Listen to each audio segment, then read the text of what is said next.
Hello बच्चों, क्या हाल है आप सभी का। जो भी चैनल पर नए हैं चैनल को लाइक सब्सक्राइब और शेयर जरूर कर दें। बेल आइकन दबाना मत भूलिएगा ताकि स्टडी से रिलेटेड वीडियो सारी टाइम टू टाइम आपको मिलती रहे। चलिए आज हम लोग कॉम्बिनेशन देख रहे हैं। कॉम्बिनेशन जो हमारे पास है, कॉम्बिनेशन को समझने के लिए सबसे पहले हमको दो वर्ड के बारे में समझना पड़ेगा डिटेल में। एक वर्ड है सिलेक्शन और एक वर्ड है क्या, अरेंजमेंट। देखिए पहले से क्रॉस लगा हुआ है, इसका मतलब आपको पता है कि जो कॉम्बिनेशन होता है वो अरेंजमेंट से इसको कोई लेना देना नहीं है। इसको बस किससे मतलब है, सिलेक्शन से मतलब है कि जैसे जो भी सेलेक्ट करना है उसको सेलेक्ट हो जाना चाहिए। अरेंजमेंट आप जैसे आपको नहीं, व्हाट्स एवर यू वांट, जैसे आपको पसंद है वैसे आप उसका अरेंजमेंट करिए, कोई उसको लेना देना नहीं है। तो कॉम्बिनेशन के क्वेश्चन में जनरली वर्ड क्या यूज किया था, selection. How many selections are possible, how many selection, या किसी भी चीज को कंबाइन करने के कितने पॉसिबिलिटी है, सिलेक्शन का वर्ड आएगा। ठीक है, लेकिन जब हमने परम्यूटेशन क्वेश्चन कर रहे थे तो वहां पे वर्ड यूज होता था क्या, अरेंजमेंट के। ठीक है, तो इसे ध्यान रखिएगा, एक डिपेंड कर रहा है किस पर, अरेंजमेंट पे, और एक डिपेंड कर रहा है किस पर, सिलेक्शन पे। ठीक है, इसका एग्जांपल मैंने आपको दिया था, फिर से इसको देख लेते हैं। मान लीजिए ए बी और सी तीन एलिमेंट है, हमको 2 एट ए टाइम चूज करना है। कितने चूज करना है, 2 एट ए टाइम। तो मान लीजिए हमने 2 एट ए टाइम चूज किया, तो एक हो सकता है ए बी, बी सी, सी ए, फिर कोई कहेगा B A, C B and A C. तो ये जो 6 एलिमेंट है ये आ गया का परमुटेशन। और कोई तीन, चाहे ऊपर का तीन चाहे नीचे का तीन, या ऊपर का 2 नीचे का 1, मतलब कोई भी 3 एलिमेंट आप लेंगे जिसमें से सिस्टमेटिक, ताकि दो एलिमेंट का पेयर रहे, तो वो क्या हो जाएगा, सिलेक्शन, और वो क्या हो जाएगा, कॉम्बिनेशन। तो इस हिसाब से अगर आप थोड़ा ध्यान से सोचिए अगर, तो नंबर ऑफ परम्यूटेशन जो होता है इज ऑलवेज ग्रेटर देन और equal to number of combination. Equal to कुछ केसेस में होगा, नहीं तो जनरली खाली क्या होता है, ग्रेटर ही होता है। ठीक है, जनरली अगर किसी ने पूछा कि परम्यूटेशन और कॉम्बिनेशन सेम क्वेश्चन में अगर हम लगा रहे हैं तो क्या होगा, तो आप बताएंगे जनरली क्या होता है, परम्यूटेशन के नंबर हमेशा ज्यादा आते हैं, कॉम्बिनेशन के नंबर हमेशा कम आते हैं। कुछ एक्सेप्शन केसेस हैं जहां पे दोनों बराबर भी हो सकते हैं। चलिए, अब अगर इतनी बातें समझ में आ गई तो इसको मैथमेटिकली कैसे एक्सप्रेस करते हैं वो देख लीजिए। मैथमेटिकली एक्सप्रेशन इसका क्या है, मैथमेटिकल एक्सप्रेशन जो इसका दिया गया है वो दिया गया एन सी आर या एन सी ब्रैकेट में एन कॉमा आर। कुछ बुक उठाएंगे तो आपको एन सी आर ऐसे भी लिख सकता है। सबों का मतलब एक ही है, factorial of n upon factorial of r factorial of n minus r. ठीक है, अच्छा जनरली के बारे में बात करें तो यार मैं एक कॉल लगा दे रहा हूं, ध्यान रखिएगा। चलिए, अब ये हो गया इसका फॉर्मूला, ये इसका फॉर्मूला निकल के चला आया कॉम्बिनेशन का। ठीक है, कॉम्बिनेशन की कुछ फॉर्मूले की प्रॉपर्टी जो थी, मैंने आपको बाइनोमियल थ्योरम वाले एक्सरसाइज जब मैं करा रहा था वहां पे आपको मैंने बताया था, बहुत ज्यादा डिटेल में नहीं बता पाया था, लेकिन थोड़ा बहुत उसका यूज था, इसलिए मैंने उसके क्वेश्चन जब करवा रहा था तो इसमें बता दिया था आपको टोटल सोल्यूशन, जब मैं बाइनोमियल थ्योरम का आपको दे रहा था, क्योंकि वहां पे जो बाइनोमियल कोएफिशिएंट्स होते हैं वो क्या होता है, कॉम्बिनेशन ही होते हैं। ठीक है, चलिए अब देखिए इसमें सबसे पहला प्रॉपर्टी जो है, सबसे पहला प्रॉपर्टी, अगर N C A equals to N C B दिया है, इफ अगर लिखा, तो देन या तो either A equals to B और A plus B equals to N, इसमें से कोई एक रूल फॉलो करेगा। या तो ए इक्वल्स टू बी होगा या तो A plus B equals to N होगा। ठीक है, सिमिलरली एन सी आर जो होता है n c n minus r के इक्वल होता है। दैट मीन्स अगर किसी ने लिखा 10C3 it will be equal to 10C7। ठीक है, इसका यूज करके मैंने आपको बताया था बाइनोमियल थ्योरम में क्या, कि बिगिनिंग और एंडिंग से जो बाइनोमियल कोएफिशिएंट्स होते हैं उनकी वैल्यू सेम आती है। याद आ रहा होगा थोड़ा बहुत अगर वीडियो आपने देखा हो तो। चलिए, अब आते हैं तीसरी प्रॉपर्टी पर, जिसको हमने क्या नाम दिया था, पास्कल्स लॉ। कौन सा लॉ भाई, पास्कल्स लॉ। क्या था ये, NCR plus NCR minus 1 equals to n plus 1 CR. इसका यूज कैसे होगा, मान लीजिए मेरे किसी ने कहा 10C4 प्लस 10C3 सॉल्व करो, तो इसके जगह हम 11C4 सॉल्व कर देंगे खाली। देखिए ये दो कॉम्बिनेशन से अच्छा है कि एक कॉम्बिनेशन में सॉल्व किया जाए। ठीक है, इसके बाद क्या हम लोग को समझना है, एक ट्रिक। ट्रिक क्या है, देखिए जैसे 10C3 अगर लिखा होगा तो इसको सॉल्व करने के लिए शॉर्टकट जो हमारे पास है, 10 को लिखिए एक एक कम करके, कितने बार, जितना नीचे डिजिट लिखा होगा, 10 इंटू 9 इंटू 8, देखिए 3 बार लिख दिया, और नीचे वाले का फैक्टोरियल नीचे, 3 3 9 2 4 8 4 2 12 120 विल बी आंसर। यानी 10C3 की वैल्यू कितनी आ गई, 120। कोई और भी ले लीजिए। मान लीजिए हमसे कहा किसी ने 5C4 सॉल्व करिए, तो 5C4 की जगह हम लोग क्या सॉल्व करेंगे, 5C1 सॉल्व करेंगे। देखिए ये property NCR equal to NC n minus r, तो इस प्रॉपर्टी से इसकी वैल्यू कितनी आ जाएगी, 5C1 की वैल्यू 5/1 यानी कि 5 आंसर हो गया। ठीक है, इसी में बेस्ड एक छोटी सी प्रॉपर्टी अगर चाहे तो आप याद भी कर सकते हैं, चौथी प्रॉपर्टी करके कि NC0 और NCn की वैल्यू 1 होती है, और पांचवी प्रॉपर्टी NC1 और NCn-1 की वैल्यू n होती है। ये इतना चीजें और याद कर लीजिए। तो ये 3 प्रॉपर्टी प्लस 2 प्रॉपर्टी, इतनी चीजें आपके दिमाग में बैठी होनी चाहिए। जनरली आपको पूछा किसी ने कि क्या कॉम्बिनेशन करता है, तो कॉम्बिनेशन का मतलब आप क्या बताएंगे, कॉम्बिनेशन क्या है भाई, कॉम्बिनेशन क्या है हमारे लिए, जो किससे डील करता है, सिर्फ सॉल्यूशन से डील करता है, अरेंजमेंट से इसको कोई लेना देना नहीं होता है, सिर्फ किससे डील करता है, मेरा सिलेक्शन से डील करता है। ठीक है, तो इसमें जनरली जो क्वेश्चन हम लोग वर्ड प्रॉब्लम्स भी करेंगे उसमें क्या होगा, सिलेक्शन वर्ड ही मेन की फैक्टर होता है कि कैसे हम लोग डिस्टिंग्विश करेंगे कि कौन सा परमुटेशन है और कौन सा कॉम्बिनेशन। उसके लिए जनरली हमारे पास कीवर्ड क्या है, परमुटेशन क्वेश्चन में अरेंजमेंट वर्ड होगा और कॉम्बिनेशन के क्वेश्चंस में सिलेक्शन वर्ड होगा। ठीक है, इन बातों को अपने दिमाग में बैठाए रहिएगा ताकि आपके दिमाग में सारी चीजें व्यू क्लियर रहे। ठीक है, तो जैसा आपको पता है भाई, थ्योरी हम लोग पढ़ लिए कि क्या क्या चीजें हैं, फॉर्मूला क्या है, कैसे सेटिंग है, सारी चीजों के बारे में डिटेल में पढ़ लिया। तो हम लोग जो सोल्यूशन कर रहे हैं भाई, ML अग्रवाल कर रहे हैं। ML अग्रवाल का जो 6th एक्सरसाइज है इसी पे बेस्ड है, हमारे पास कॉम्बिनेशन पे बेस्ड है।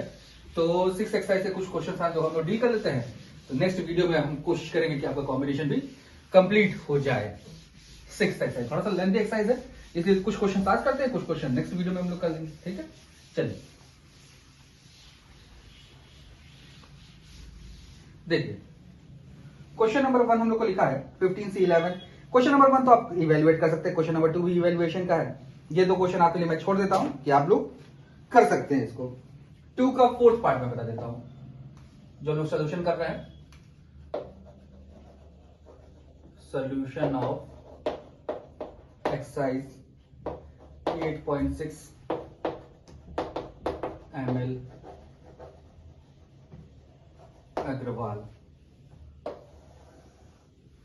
ठीक है, चलिए क्वेश्चन 2 का 4th पार्ट, जो भी पास्कल्स लॉ बताया देखिए उसी पर है। 19C17 plus 19C18 it will be 19C19 20C19 and it is equal to 20C1 equal to 20। देखिए ये आंसर आ गया इसका फर्स्ट के 4th पार्ट का। अब आते हैं क्वेश्चन नंबर 3 से। क्वेश्चन नंबर 3 देखिए ध्यान से, लिखा हुआ है n की वैल्यू पता करनी है। अगर 35Cn+1 इक्वल टू 35C4n-2। देखिए थोड़ा क्वेश्चन में थोड़ा ध्यान से देखिएगा, find the value of with in bracket s लिखा हुआ है। ठीक है, अच्छा इसको मैथ्स में थोड़ा सा कहा जाता है कि आपके दिमाग में क्या कर देना, एक कंफ्यूजन क्रिएट करना। थोड़ा ध्यान से देखिएगा, वैल्यू मतलब सिंगुलर हो गया, इसका मतलब सिर्फ एक आंसर आएगा। ठीक है, अब वर्ड अगर यूज कर दिया वैल्यूज, तो इसका मतलब हो गया प्लूरल, इसका मतलब आंसर मोर देन 1 आएगा, एक से ज्यादा कुछ भी प्लूरल है। लेकिन मैथ्स में आपके दिमाग में कंफ्यूजन क्रिएट करने के लिए लिखा जाता है value with in bracket S. इसका मतलब ये कि सिंगुलर और प्लूरल में आपको कंफ्यूजन क्रिएट कर दिया। हो सकता है 2 आंसर है, हो सकता है 1 आंसर है। तो ये मैथ्स को लिखने का एक तरीका है, इससे थोड़ा सा अपने दिमाग में बैठा रहिएगा। तो वैल्यूज मत पढ़ लीजिएगा, वैल्यूज तो है ठीक है, लेकिन it may be only value और इट मे बी वैल्यूज। ठीक है, तो ये डिपेंड करेगा एज पर सोल्यूशन। ठीक है, सोल्यूशन निकालने के बाद हम लोग देखते हैं कि भाई एन की एक वैल्यू आती है कि 2 वैल्यू आती है, ये डिपेंड करेगा। तो इसी को लिखने का तरीका कहा जाता है। ठीक है, इसको थोड़ा देखिएगा। पहला चीज होगा a इक्वल्स टू b या n+1 + 4n-2 इक्वल्स टू 35। देखिए ध्यान से, इसको इधर लाएंगे तो 3 इक्वल्स टू 3n, n की वैल्यू 1 हो गई पहला। या जब इसको सॉल्व करेंगे कितना मिलेगा, 5n इक्वल्स टू 36।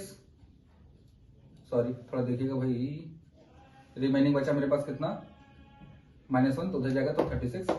n की वैल्यू हो गई 36/5, विच इज नॉट पॉसिबल, क्योंकि n मेरा हमेशा क्या होना चाहिए भाई, नेचुरल नंबर में आएगा तभी नेचुरल नंबर में नेचुरल नंबर ऐड होगा, तभी कुछ ना कुछ नेचुरल नंबर्स आएंगे। ठीक है, ये पॉसिबिलिटी नहीं हो सकती है। ठीक है, तो ये क्वेश्चन में से ये आंसर नहीं होगा, बस एक होगा। देखिए वैल्यूज लिखा तो था लेकिन आंसर सिर्फ एक आ रहा है। इसलिए मैंने कहा ये मैथ्स में कॉन्फ्लिक्ट क्रिएट करने के लिए आपके दिमाग में ऐसा किया जाता है, ठीक है। तो इस चीज को दिमाग बैठा रहिएगा, नहीं तो बड़ी कंफ्यूजन क्रिएट होगी आपके दिमाग में। चलिए ये थर्ड का फर्स्ट पार्ट हो गया।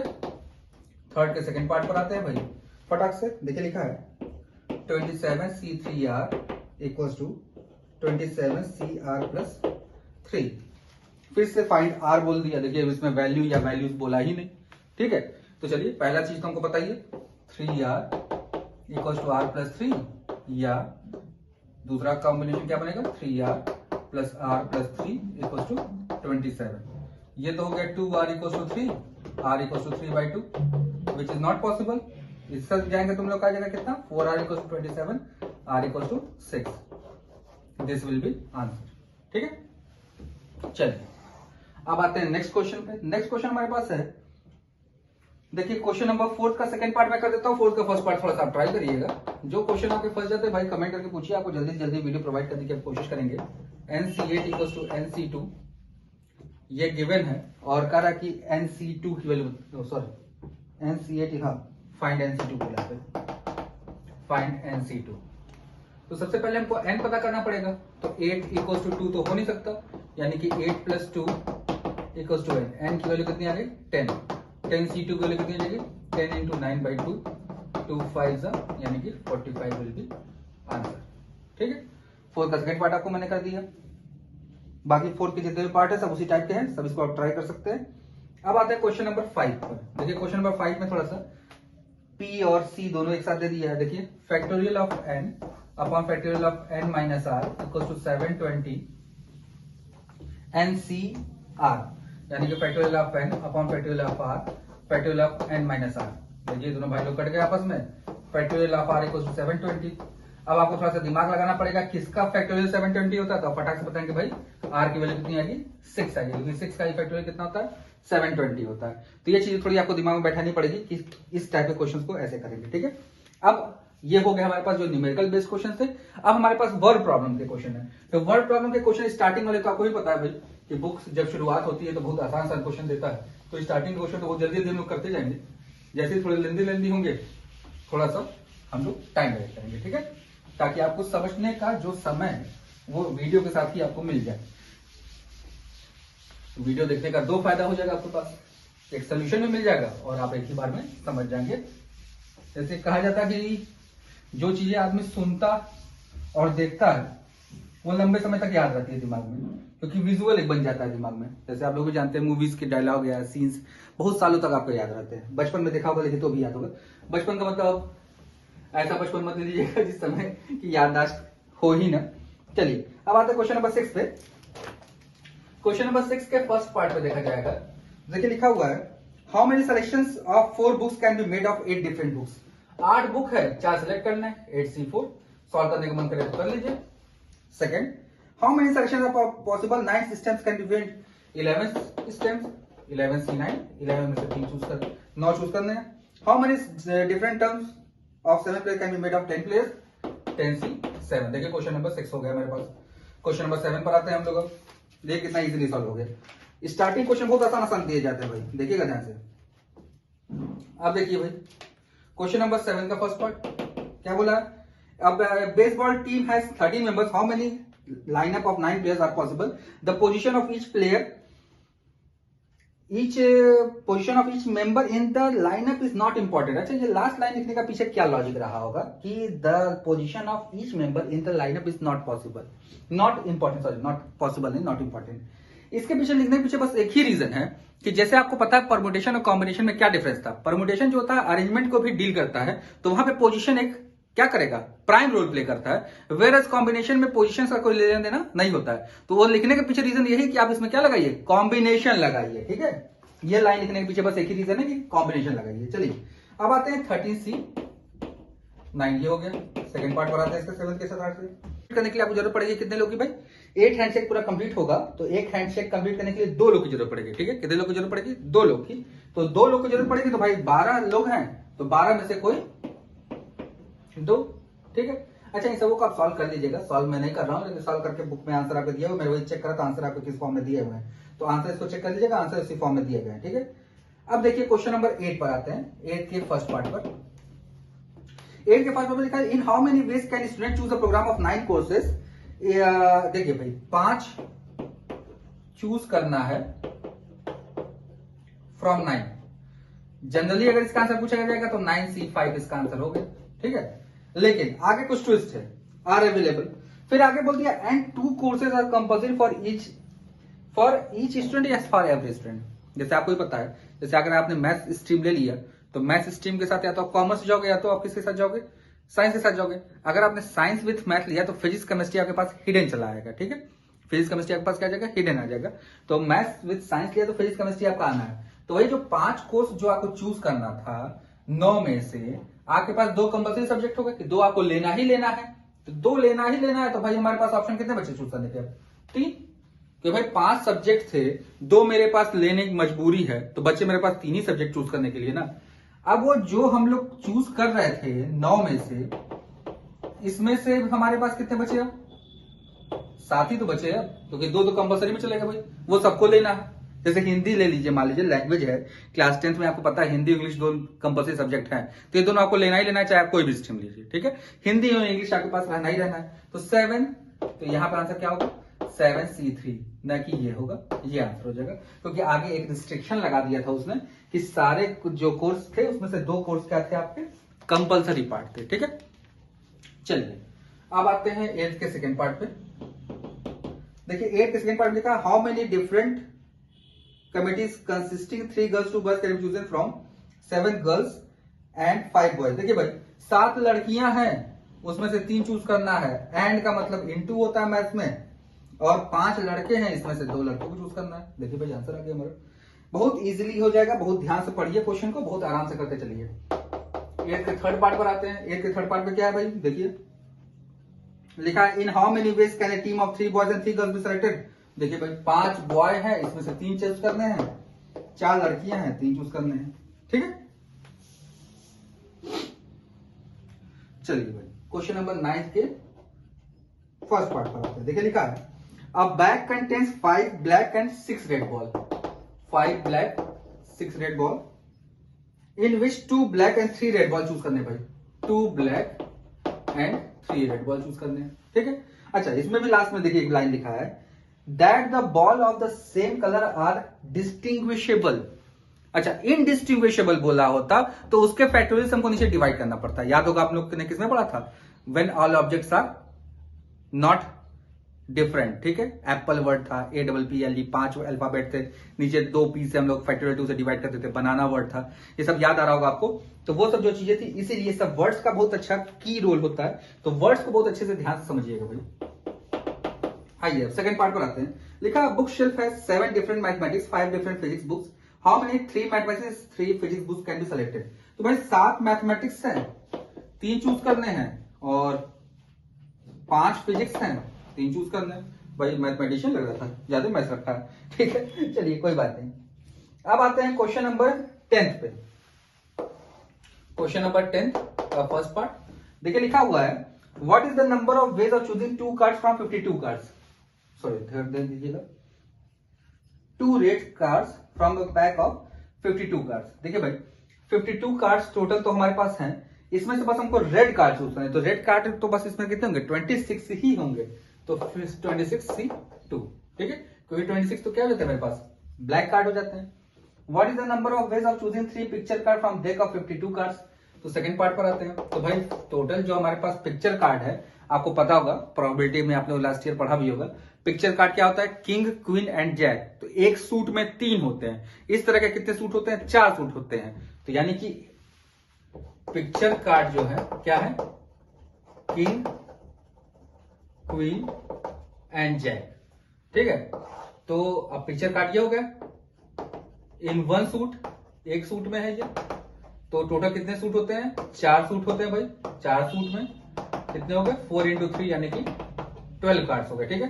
12 में से कितने चूज करने हैं, 3 चूज करने हैं। देखिए भाई पिक्चर कार्ड से बोला खाली what is the number of veg selecting 4 cards from 50 which include exactly 1 red queen. चलिए भाई थर्ड वाला देखिए 52 कार्ड में से 2 रेड क्वीन होती है, इसका मतलब 50 कार्ड एंड 2 रेड क्वीन बचे हैं हमारे पास। अगर रेड क्वीन को अलग अलग करें तो हम लोग रेड क्वीन को हमको रखना ही है एक, बाकी इसमें से कोई एक चूज कर सकते हैं, ठीक, क्योंकि बोला है एग्जैक्टली 1 रेड क्वीन, एक से ज्यादा नहीं हो सकता है, ठीक है। एटलीस्ट बोला था तो एक और केस बनता कि दोनों रेड क्वीन हो सकती है, एटमोस्ट बोला था तो 0 भी लेते हैं हम लोग कि रेड क्वीन नहीं भी हो सकती है, ठीक है। तो ये सब चीजें अपने दिमाग में बैठा रही है ताकि आपके दिमाग में बैठे रहते रहे, ठीक है। तो क्वेश्चन नंबर 10 पे हम लोग आज रुकते हैं, फिर जो बचे हुए क्वेश्चन है, जो 19 क्वेश्चन और बचे हैं, इसको नेक्स्ट वीडियो में आपको प्रोवाइड कर दीजिएगा। तब तक चैनल पे अपना प्यार बनाए रहिए, गवर्नमेंट के गाइडलाइन को फॉलो करते हुए फिर जो भी आपको नेसेसरी टास्क है उसको कंप्लीट करते रहिए। फिर मिलते हैं नेक्स्ट वीडियो में, तब तक बाय बाय।